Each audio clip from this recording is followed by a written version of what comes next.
is Belinda Doveston, and it is our weekly I Ching forecast this week for the 30th of March 2026, the week commencing, and of course, a couple of days in March and dipping into April. So we're crossing the bridge, the divide, in this episode. Last week we had Hexagram 20, contemplation, locked, no changing lines, okay, where we had just one focus for the week, and I'm sure you enjoy this energy, big shift from the intensity of all the changing lines over the last few weeks, really giving us the space to see clearly, to get perspective, to take time out, and to see how everything is connected, perhaps seeing the missing pieces or seeing the connections that you had not seen before.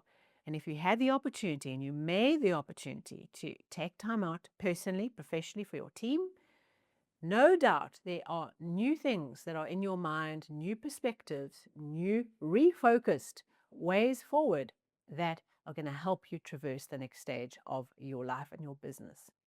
All right, so with that in mind, if there was anything that came up for you, any insights that came to you from climbing the tower and taking time out and rethinking in this past week, do share a comment. All right, we do have changing lines this week, only two. So let's get into what the I Ching is asking us to focus on for the next week. Our first hexagram, which I find so fascinating in light of the story that we've been going throughout March, is hexagram 63 after completion. Okay. This hexagram, one of the last two, 63 and 64 of the set, represents finishing the finishing process. So the end has already begun. Our job is to finish the end. Okay. Whereas hexagram 64, the last one, is before completion. We're about to start the completion phase, right? We're about to go on to summit night on Everest and do that last stretch. Here we are crossing a river symbolically. We've been undertaking a challenge, and we're in the last little bit of crossing the river. And the way that we complete this phase is we double down on focusing on finishing well. We don't change course in this last final moment. We don't completely restructure what it is that we're doing. What we do is we focus on finishing well. Okay, this last little bit is a little bit of a dangerous zone, okay, where new ideas, new flows, new things is not well indicated. We have to stay the course, and we have to get our boat and our people with us across the river safely to the other side. Okay, this is not the time to ditch the plan. This is the time to finish what we've already started to finish. Okay, so what this hexagram brings to us, it brings to us awareness of where things are coming to an end. Not just an end, the end of the end. Okay, you might experience this week in realizing where things are actually over. In other words, the awareness, maybe from last week with the contemplation, the awareness of it's done. So the done is not we are entering into the end. It's actually something is already over. And all we're doing is finishing off that completion process. For all of us, I affirm that with this hexagram, something that is no longer good for us, or a cycle that's over, or a cycle that's completing, we have that realization of the peace that comes with making peace with it's done. And we've all had that experience of we've been in a process and suddenly we go, oh, this is over, right? It might be a relationship, it might be a job, it might be something that you're doing. Just suddenly that energy is gone out of your life. And now all that's left is completing the wrap up, right? Okay, it's not the big decision because, like, in a way, that decision's already done. It's the awareness that it's over. And perhaps the contemplation, as I said from last week, has helped us get to this point of being peaceful around what is over. Now, all it is, it's wrap up. And it's not saying that the whole wrap up happens in this week, but there's that energy of where do we face the thing that is now finished? It's done. It's over. All we're doing is we're taking our ship and our people across that last little bit of the river, getting everyone safely to the riverbank, right? The wrap up, the finishing of the finishing. So we reach cycles of closure this week. We reach awareness of where that's happening for us, right? And we probably find that it's been in our minds for a long time, and we've had all this churn of the last few weeks, just kind of building up and clearing out and helping us work through a lot of things. We had contemplation last week where we saw perspective and saw things plugging together in new ways. And now the awareness of it's over. It's done. Okay, something has come to an end. It's already come to an end. Right, now we need to finish it off. Two changing lines in the fourth and the fifth position. In the fourth line, this speaks about the finishing is underway, right? The completion, the successful completion of the ending is underway, but we have to be hyper vigilant.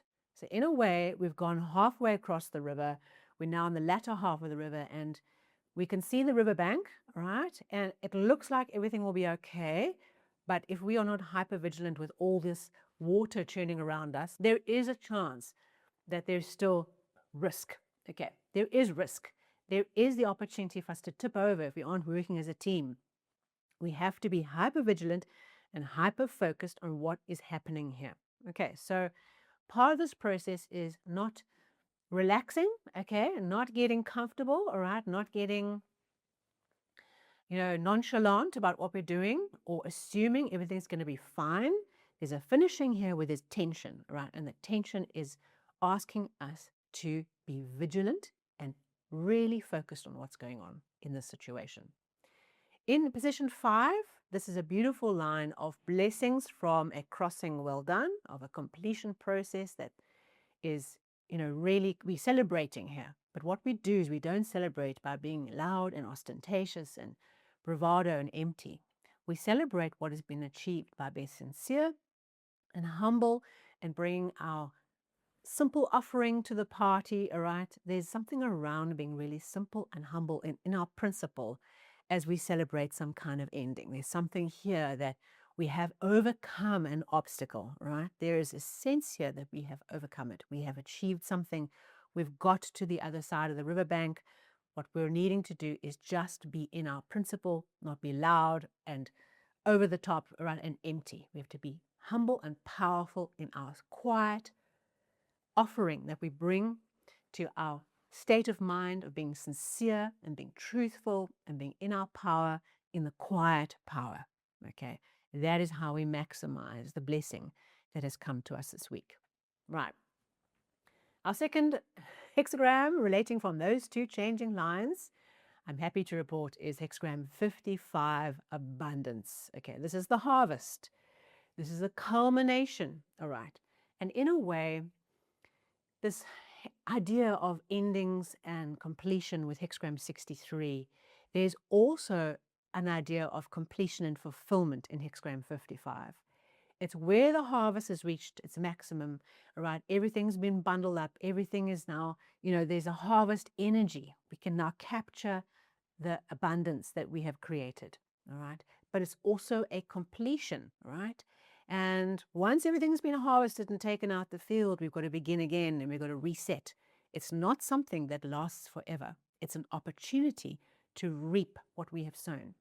So there's an energy here that there's a time sensitivity to reaping what you've sown, of taking in the abundance that's come through the decisions you've made, the processes you've been through, how intent you've been working throughout the last few weeks on these processes and this completion. And there's something around the completion that unlocks the harvest, unlocks the ripe cherries, the beautiful grapes off the vines, okay, the financial abundance, all right. There's an opportunity to reap the harvest. And there's something here around what we've completed, around what we've let go of, what we've sacrificed for the greater good. What we've let go of allows us to tap into something powerful and abundant and prosperous. So prosperity is there for the taking, for the harvesting this week, even if it's becoming aware of where that harvest has come to us, because we have done all this work over the last few weeks. It's a beautiful hexagram. It doesn't last forever. It's a culmination, right? We need to seize the moment and not say, this will last forever.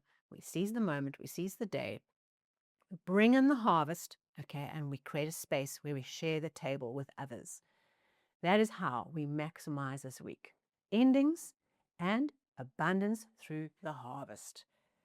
Oh, what is going to happen for us this week? Let's work through it. Let's be sincere. Let's bring our offering like the noble king who brings himself to the table, to the people in a humble, noble way. And let's do it. Let's create that prosperity. Thank you so much for being here with me this week. If this is valuable to you, a thumbs up, a like would be really great. And of course, you know what to do if you want to subscribe to the channel or the podcasts. You keep on getting these episodes into your app as soon as they go live.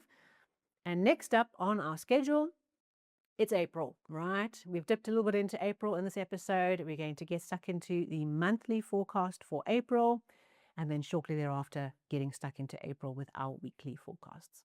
I look forward to doing that with you, and until then, take care.